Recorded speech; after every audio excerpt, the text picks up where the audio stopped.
What if one of history's greatest philosophers didn't just write about justice, but left behind a secret warning disguised as philosophy?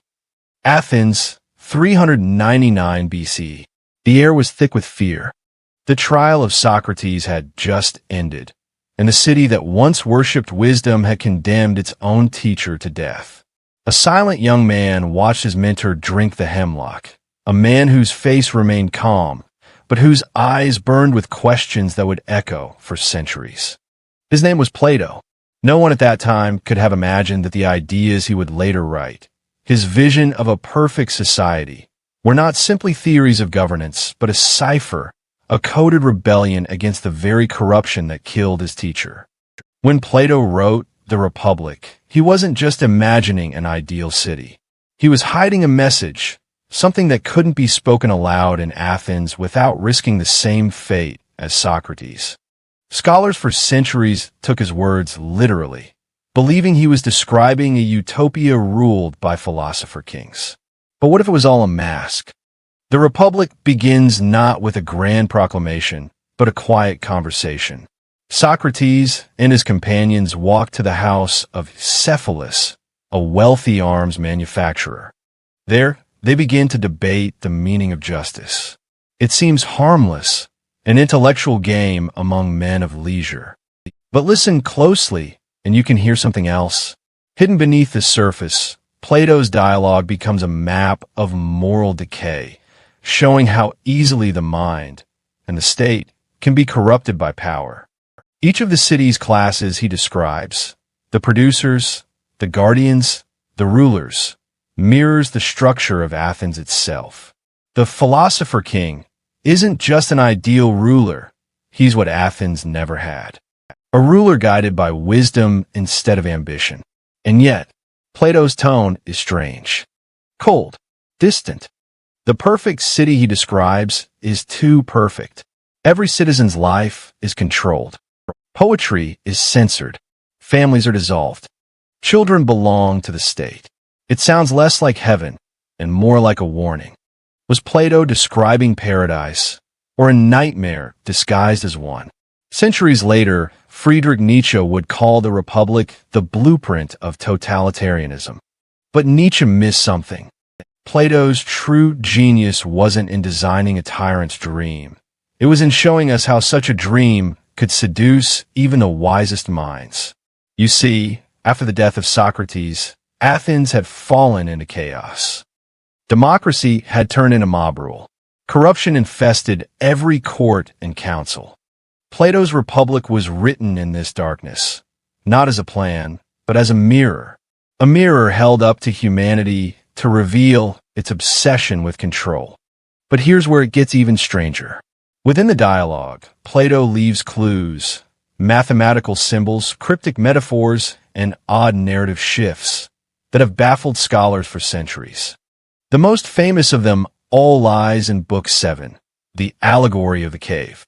You know the story. Prisoners are chained in a cave, watching shadows on the wall. When one escapes and sees the real world, he returns to free the others, only to be killed. It's an image so powerful it shaped Western philosophy itself. But what if this wasn't just about enlightenment? Let's decode it. The prisoners, blind citizens of Athens. The shadows, political lies and illusions. The cave, society itself, trapped in ignorance. And the man who escapes? That's Socrates. Plato's allegory isn't abstract. It's a secret retelling of his teacher's death. Socrates left the cave, saw the truth, and was executed by those still chained to illusion. The message was clear. Truth is dangerous. And in a city ruled by fear and flattery, philosophers must learn to hide their wisdom inside allegory. But the Republic hides even more. In Book V, Plato suddenly introduces a radical idea: the equality of women, the abolition of private families, and the breeding of a guardian class by eugenic design. Modern readers often see this as shocking progressivism or fascism. But read between the lines, and something strange appears. The tone is laced with irony. Plato's characters debate these ideas as if testing how far idealism can go before collapsing into absurdity.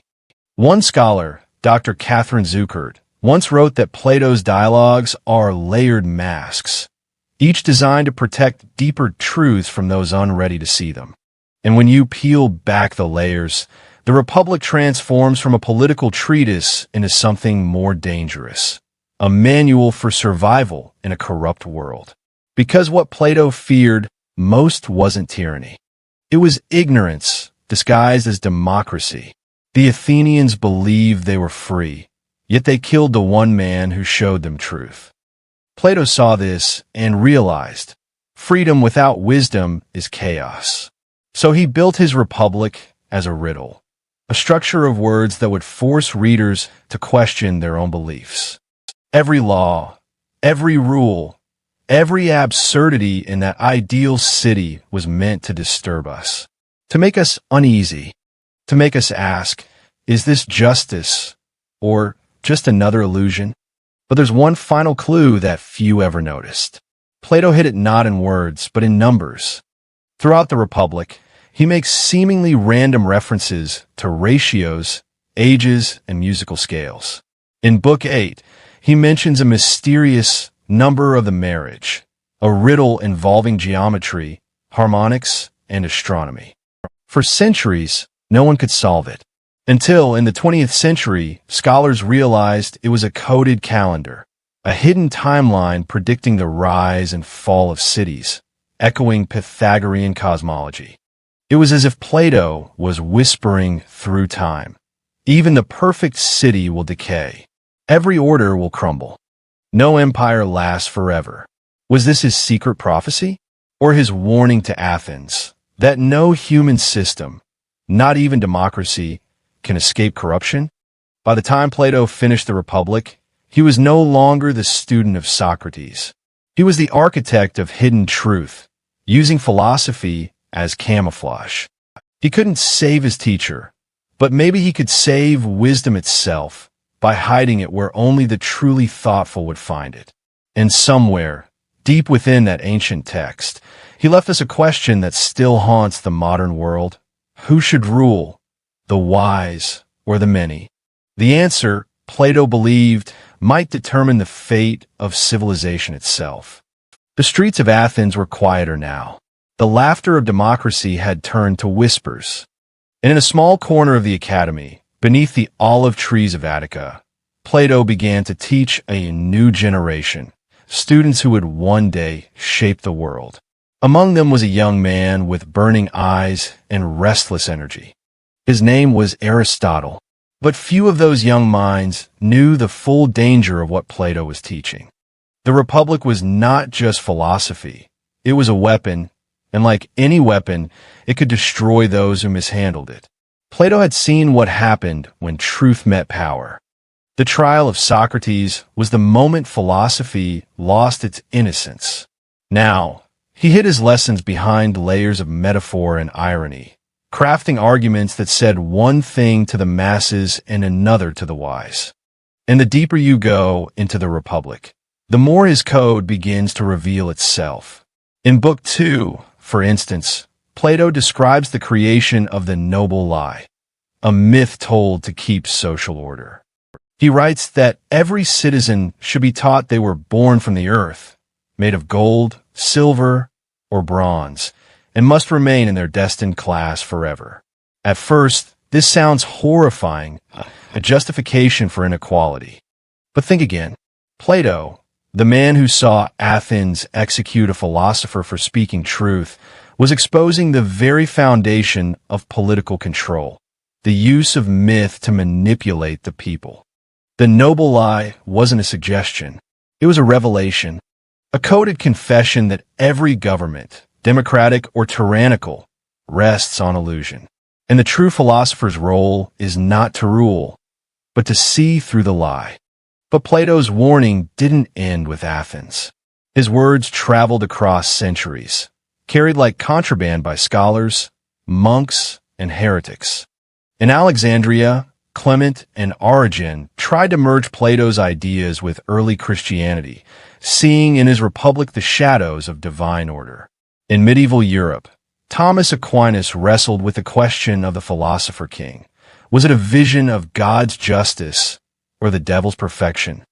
Even Machiavelli, 15 centuries later, saw in Plato's dialogue the roots of political deceit. He called it the wisdom of rulers cloaked in virtue. But none of them realized that Plato's most dangerous message was not about politics at all. It was about human nature. Plato believed that inside every person there was a hidden city, a miniature republic of the soul. The rational mind was the ruler. The spirit was the guardian. The appetites were the commoners. If this inner city fell to chaos, the outer world would follow. The wars, corruption, and tyranny of mankind, he claimed, began within each individual. That idea sounds poetic, but in the 4th century BCE, it was revolutionary. It meant that no empire could truly be just until the people themselves conquered their inner disorder. Justice, therefore, was not a system, it was self-mastery. This was Plato's most heretical truth, because it stripped power from kings and priests, placing it in the hands of the thinker, the one who seeks truth for its own sake. And that, in the eyes of rulers, was dangerous knowledge. But what if Plato went even further? What if the Republic wasn't merely philosophy, but rebellion disguised as obedience? In the margins of his text, some ancient commentators noted that Plato often used mathematical riddles to signal secret meanings. One of these appears when he describes the education of the guardian class: music, geometry, and astronomy. He insists that these are not just skills, but purifiers of the soul. Why purification? Because in a corrupt city, only hidden language could preserve truth. Numbers and music were safe. They could conceal meaning where speech could not. Modern scholars have found geometric patterns in the structure of the Republic itself, aligning with the Pythagorean tetractys, the sacred triangle representing harmony in the universe. To Plato, harmony wasn't only cosmic, it was ethical. The just soul vibrated in tune with the cosmos, while the unjust was dissonant. And here lies the secret. Plato wasn't just building a city in words. He was composing a symphony of meaning, where every dialogue, every contradiction, and every silence formed part of the hidden melody. Then there's the mystery of Atlantis, a tale found not in the Republic, but in his later works, Timaeus and Critias. He describes a mighty empire destroyed by its own arrogance. Many think it's a myth, but what if Atlantis was Plato's final allegory, a continuation of the Republic's warning? The city that sought perfection collapsed under its own pride. The lesson? Every attempt to impose perfect order leads to ruin. Atlantis was the Republic made real and destroyed. By now, Plato had lived long enough to see his ideas twisted. Tyrants adored his concept of the philosopher king. Religions sanctified his noble lie. Politicians quoted him to justify their rule. The irony would have broken him, because the very book that warned against control became the manual for it. Perhaps that's why he began to withdraw from public life, teaching in riddles, writing in dialogues that could never be pinned down. Plato never wrote in his own voice, only through Socrates, as if he knew that speaking too directly would make him a target. His academy survived for centuries, but his true message was whispered only to those few who understood. The truth cannot rule. It must hide. One night, according to later legend, a student asked Plato, "Master, what is justice?" Plato smiled and replied, "Justice is seeing through the illusions men call law." And when that student left, Plato erased the conversation from the record. The philosopher had learned what his teacher never could. Truth must wear a mask to survive.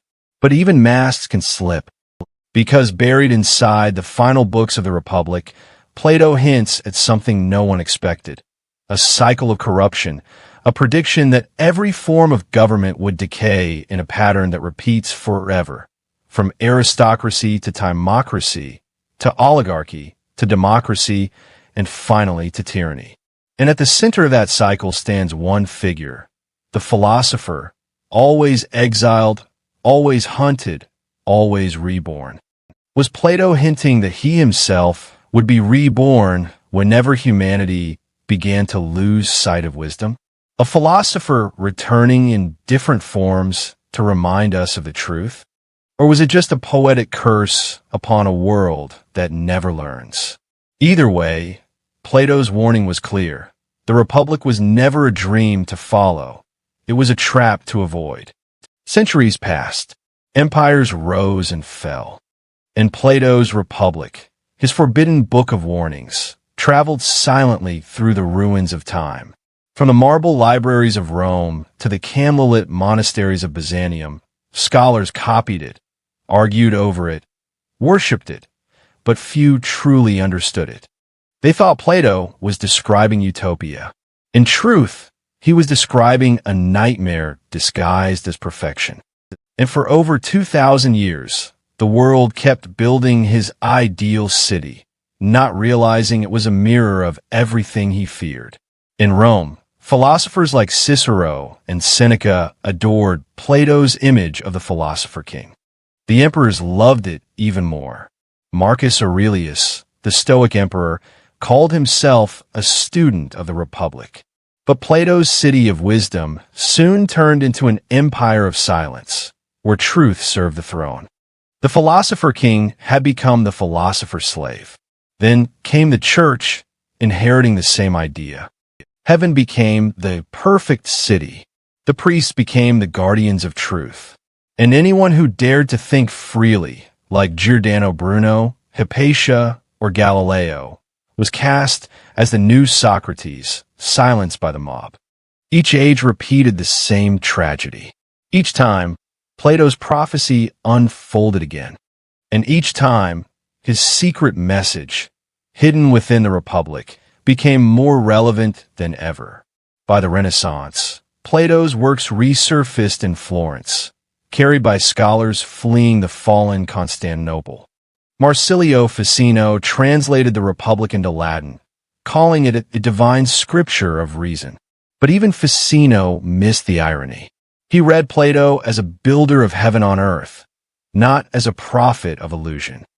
Then came the Enlightenment, when the old gods were replaced by reason itself. Philosophers like Rousseau and Voltaire praised Plato's vision, dreaming again of societies ruled by intellect. And once more, they forgot his warning, that any system built on purity becomes a prison, because perfection demands control. And control, Plato knew, is the root of tyranny. Fast forward to the 20th century. The world once again tried to build ideal states. One under Stalin, one under Hitler, one under Mussolini. Each promised order, virtue, and unity. Each silenced dissent in the name of justice. Each claimed to serve the greater good. But if you look closely, their blueprints echo the same architecture as Plato's city: division by class, censorship of art, control of thought. They were the Republic without its irony, its warning turned inside out. In a chilling twist of history, Karl Popper, in his book The Open Society and Its Enemies, 1945, accused Plato of planting the seeds of totalitarianism itself. He called the Republic the first blueprint for tyranny. But Popper missed what Plato had truly done. Plato wasn't prescribing tyranny. He was predicting it. The Republic wasn't a dream to follow.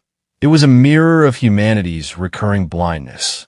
Even now, the dialogue structure hides riddles that scholars still decode. Take the myth of air, the strange ending of the Republic. A soldier dies in battle, visits the afterlife, and returns to tell what he saw. Souls choosing their next lives, some as kings, some as beasts. The message seems mystical, even random. But it's not. Plato placed it there as his final cipher. He was saying, even in the afterlife, mankind repeats its folly. Even souls, given freedom to choose, return to power, greed, and illusion. The cycle never ends, unless we break it through wisdom. That was his final message. The Republic wasn't meant to be built. It was meant to be understood. When Aristotle later criticized his master for being too ideal, he missed the trap entirely. Plato didn't believe in a perfect city because he knew none could exist. His philosopher king was never a man. It was an idea, the rule of inner reason over outer chaos. And he disguised it inside a city of words to keep it safe from tyrants. That's why his dialogue never ends with a resolution. It fades out mid-discussion, unfinished, like an unsolved riddle. Because truth itself can never be final. It must always be sought, never owned. If we read Plato literally, we walk into the trap. But if we read him as he intended, through allegory, irony, and silence, we find a chilling reflection of our own world. Our modern societies, surveilled, censored, divided by class and wealth, echo the same patterns. Our guardians are algorithms. Our noble lies are headlines. Our shadows on the cave wall are the endless screens that shape what we believe. The Republic was not ancient fantasy. It was prophecy. Imagine Plato watching us now, from his invisible cave in time, seeing humanity once again chasing illusions of justice, progress, and order, while truth sits quietly in the shadows. Would he smile bitterly? Would he whisper, "I warned you"? Or would he, once again, choose silence? Because that's the final paradox of his hidden message. Truth cannot be shouted. It must be found. And in a world built on illusion, the philosopher's greatest rebellion is not to rule, but simply to see. Plato's Republic was never about building the perfect city. It was about escaping the cave, escaping the chains of ignorance, ideology, and control. He left us a mirror, not a map. And when we look into it, we don't see utopia. We see ourselves. And that was the forbidden truth Plato hid from the world.